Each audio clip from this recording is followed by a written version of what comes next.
안녕하세요. 아이언페이스입니다. 이제 어느덧 8월 말이 다가왔습니다.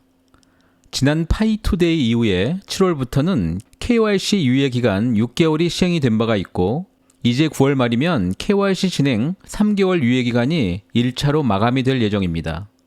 또한 KYC 진행을 마친 모든 파이오니어들은 반드시 이번 12월까지는 마이그레이션을 완료해야만 합니다. 이미 약 1200만 명 이상의 파이오니어가 KYC에 통과되었던 지난 파이투데이 이후에 시행이 된 파이 KYC 유예기간 발표는 이번 2024년 올해 안에 반드시 오픈 메인넷을 진행하겠다는 코어팀의 의지가 강하게 반영이 되었다고 생각하고 있습니다.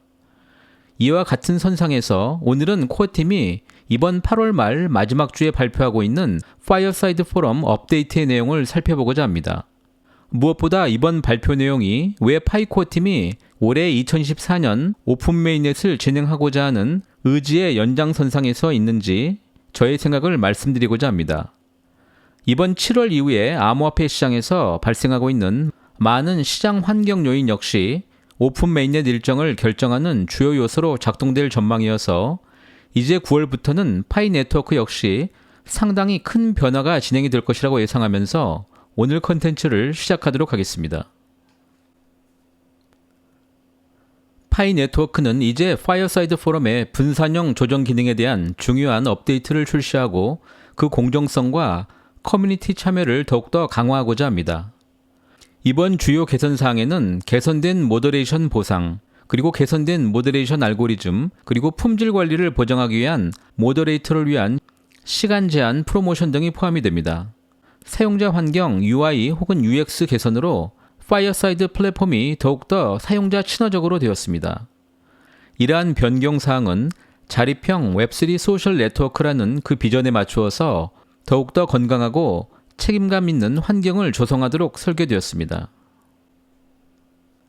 앞에서 제시한 분산형 조정, 즉 탈중앙화 모더레이션은 파이오니어들이 컨텐츠를 분산 방식으로 조정하고 파이어사이드 포럼 앱 형성에 적극적으로 참여할 수 있도록 지원합니다. 이렇게 파이어사이드 포럼의 참여 활동을 통해서 만들어지는 기여는 그 고유한 토큰 경제 시스템을 통해서 인정이 되고 보상이 됩니다.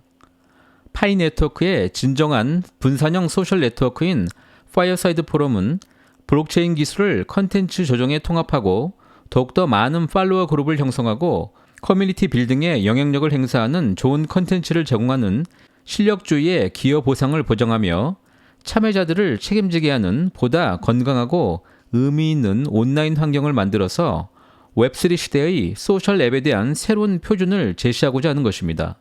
구체적으로 이번 업데이트는 파이어사이드 포럼에 참여하는 일반 파이오니어들과 해당 앱을 조정하는 모더레이터 중심의 업데이트 등 크게 두 가지로 구별할 수 있으며 내용은 다음과 같습니다.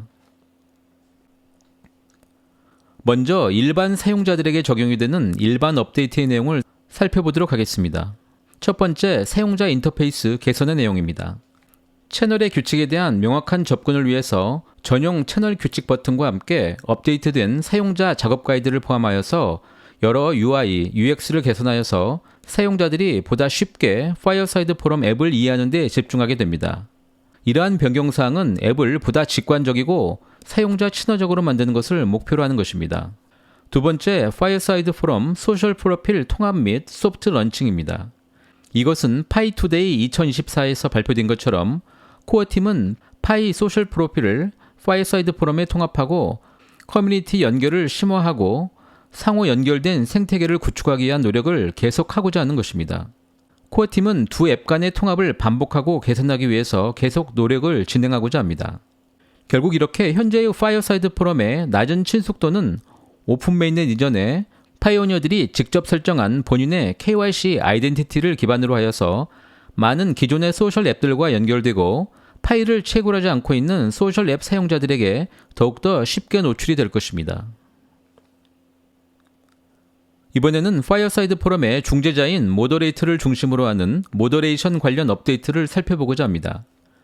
분산형 중재 기능의 첫 번째 버전에서 도입된 데이터와 커뮤니티 피드백을 바탕으로 콘텐츠 중재와 관련된 토큰 경제학을 개량시키고 중재 자체를 통해서 더 나은 결과를 얻고 다양한 수준의 중재자를 통해서 인센티브와 디스인센티브를 보다 일관되게 운영하고 일치시키고자 합니다. 결국 파이어사이드 포럼의 목표인 건전한 커뮤니티 컨텐츠 생성이라는 1차 목표에 집중하고자 하는 것입니다. 두 번째, 이렇게 강화된 검토 알고리즘 및 제한 조치 검토입니다.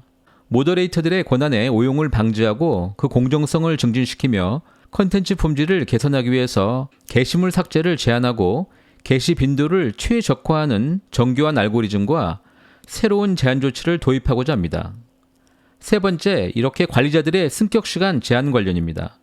향후에 모더레이터 관리자들은 필요한 일괄의 관리자 작업을 완료하고 더 높은 관리자 수준으로 승격되기 이전까지 일정 기간 동안 기다려야 하며, 이것을 통해서 시스템은 관리자의 승격 전에 그 정확성을 보장시키기 위해서 이 기간 동안 관리자의 기여를 별도로 평가할 수 있게 됩니다. 오늘 발표된 파이어사이드 포럼 모더레이션 업데이트를 그 이해를 돕기 위해서 약 8개월 전에 첫 번째 탈중앙화 모더레이션 발표의 즈음에서 저는 다음과 같은 컨텐츠를 공유드린 바 있습니다. 바로 탈중앙화 모더레이션이 중요한 이유는 파이 네트워크의 메인넷 오픈의 가장 중요한 요소가 토큰 경제 이전의 탈중앙화이고, 파이코어 팀이 추구하는 웹3 암호화폐 전략의 핵심 교두보는 바로 파이어사이드 포럼이기 때문에 사용자들에게 무결승의 컨텐츠를 확보할 수 있는 가장 핵심 전략은 결국 탈중앙화 분산 모더레이션임을 함께 공유한 바 있습니다. 이것은 파이 네트워크의 오픈 메인넷 이전에 코어팀이 구축한 블록체인 시스템을 사용자들인 일반 파이오니어들이 안정적으로 운영해야 하기 때문이기도 합니다. 이렇게 탈중앙화된 웹3 플랫폼만이 오픈 메인넷 이후에 파이코인을 통한 컨텐츠 유통과 상거래, 그리고 디파이 탈중앙화 금융으로 확장될 수 있기 때문입니다.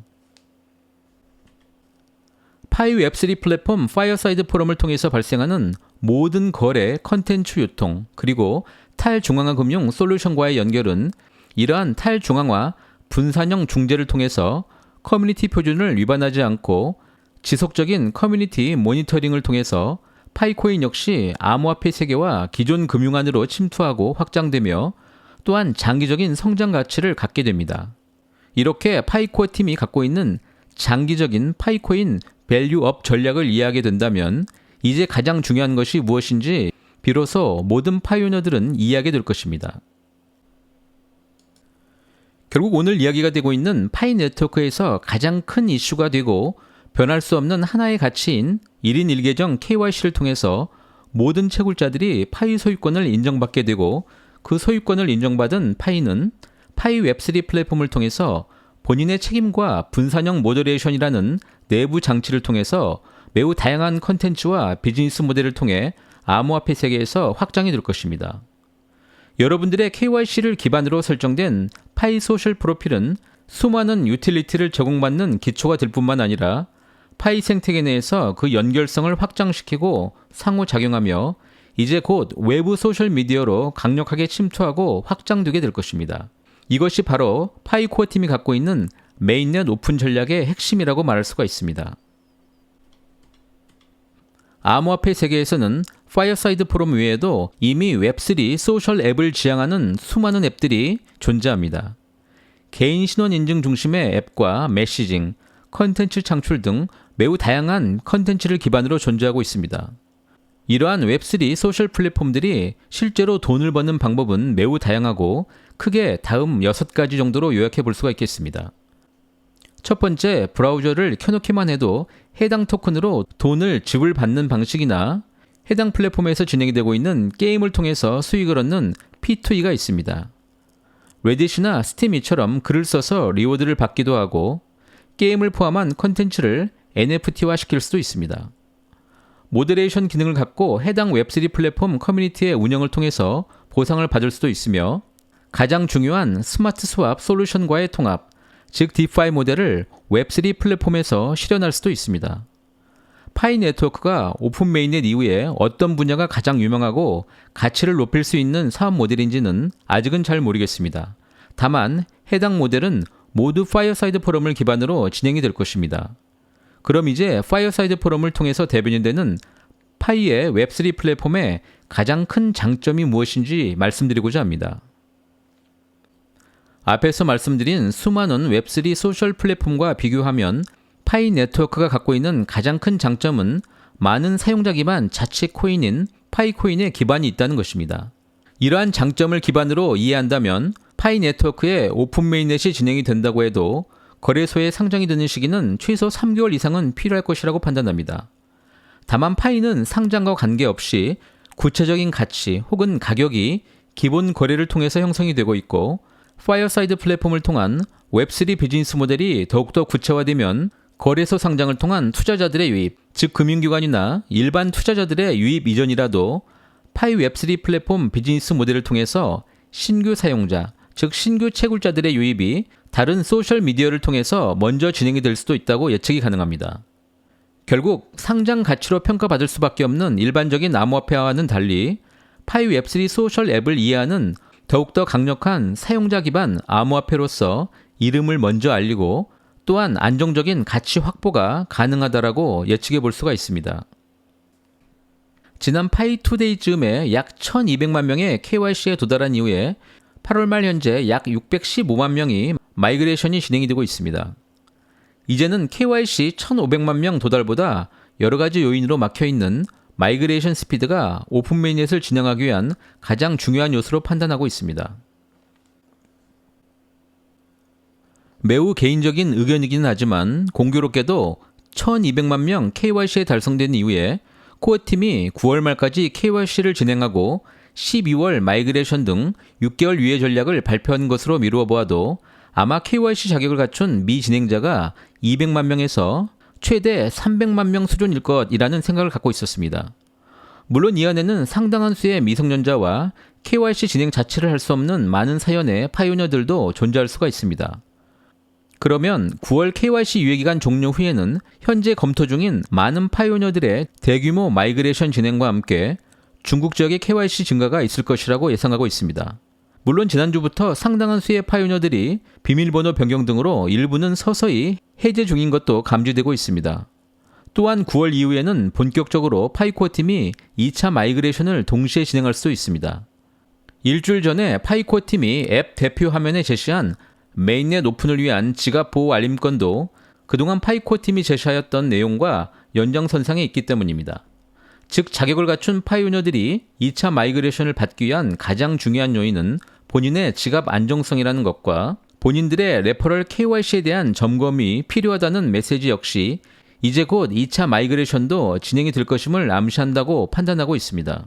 1,500만 명의 KYC 통과와 1,000만 명의 마이그레이션, 그리고 실용 앱 100개라는 물리적 조건 외에도 가장 중요한 것은 역시 파이코어 팀의 시장 판단과 결정이라는 점에서 2024년 말 메인넷 오픈에 대한 개인적인 기대감은 여전히 유효하다고 말씀드리고자 합니다. 오늘 다소 개인적인 마침 인사이지만 모두 희망을 갖고 8월의 마지막 날 의미 있게 보내시기 바라겠습니다. 감사합니다.